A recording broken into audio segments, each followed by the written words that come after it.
Earlier, you mentioned famine, that you believe we're getting pretty close to famine, or we're just a few steps away from it. I've spoken to other experts who believe that that's very much the case, that America is just a few steps away from famine. And to the average American who's just living his or her life, it seems far away from us, right? The way that we access to fast food, whatever it is, right? Yep. What do you mean we're very close to famine? So I mentioned earlier 86 million head of cows in America.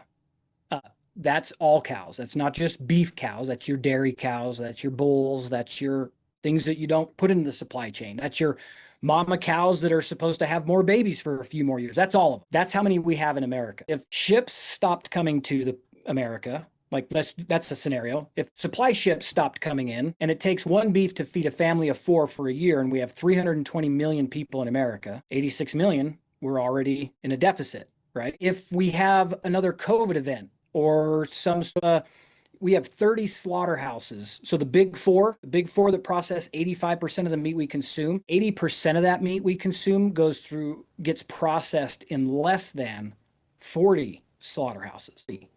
So we rely on 40 buildings to feed us 80% of the meat we consume. Those buildings rely on power. They have to have any functioning infrastructure.